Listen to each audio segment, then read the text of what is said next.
حجاز انہوں نے ہی فتح کیا تھا۔ پاکستان کی عوام آج بھی انہیں قدر کی نگاہ سے دیکھتی کے نام سے فیصل آباد رکھا گیا۔ کراچی کی جناح انٹرنیشنل ایئرپورٹ کے نزدیک ایک بہت بڑی آبادی شاہ فیصل کالونی کہلاتی ہے کی نسبت سے کراچی کے ایک ٹاؤن کا نام بھی شاہ فیصل ٹاؤن ہے۔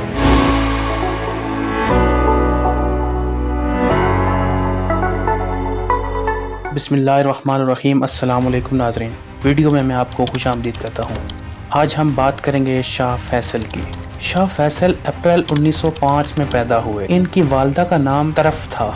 فیصل شروع سے ہی سمجھدار اور باصلاحیت انسان رہے ہیں۔ سلطان ابن سعود کو ان پر بہت اعتماد تھا۔ وہ سعود کے مقابلے فیصل کو ترجیح دیتے۔ فیصل نے جوانی میں ہی اہم کارنامے انجام دینا شروع کر دیے۔ حجاز انہوں نے ہی فتح کیا تھا۔ سن 1920 میں انہیں حجاز کا گورنر مقرر کیا گیا۔ 1934 میں یمن کے خلاف جو کامیاب فوجی کارروائی کی گئی، اس میں وہ یمن کی بندرگاہ ہدرا تک پہنچ چکے تھے۔ اگرچہ ابن سعود جنگ بندی پر راضی نہ ہوتے تو فیصل آسانی کے ساتھ باقی یمن بھی فتح کر لیتے۔ اور پاکستان کے ساتھ سعودی عرب کے شروع سے ہی خصوصی تعلقات ہیں۔ پاکستان اور سعودی عرب کے درمیان دوستی کا پہلا معاہدہ 1951 میں ہوا تھا اور شاہ فیصل کے دور میں ان تعلقات کو بہت فروخت ملی۔ سعودی عرب ان ممالک میں سے ہے جنہوں نے سرکاری سطح پر مسئلہ کشمیر میں پاکستان کے موقف کی تائید کی۔ ستمبر 1965 میں پاک بھارت جنگ میں سعودی عرب نے پاکستان کی بڑے پیمانے پر مالی مدد کی۔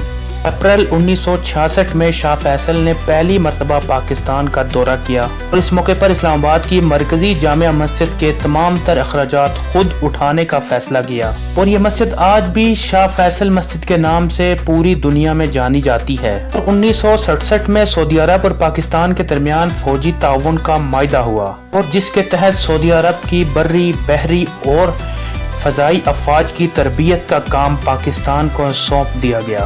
اپریل 1968 میں سعودی عرب سے برطانوی ہوا بازوں اور فنی ماہرین کو رخصت کر دیا گیا اور ان کی جگہ پاکستانی ماہرین کی خدمات حاصل کی گئیں۔ شاہ فیصل کے دور حکومت میں سعودی عرب نے 1973 کے سیلاب میں مالی امداد فراہم کی۔ دسمبر 1975 میں سوات کے زلزلہ زدگان کی تعمیر اور ترقی کے لیے بھی $1 کروڑ کا بھی عطیہ دیا۔ 1971 میں مشرق پاکستان سے علیحدگی کے بعد شاہ فیصل کو بہت رنج ہوا۔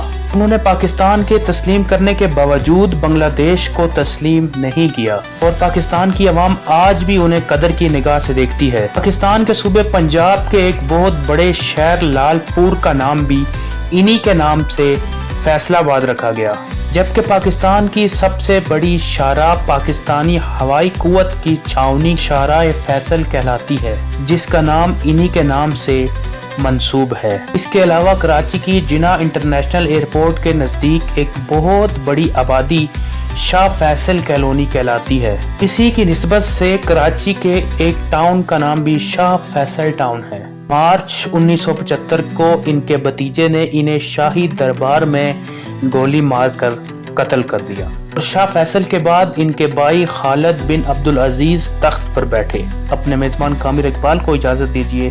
Subscribe please. اللہ حافظ۔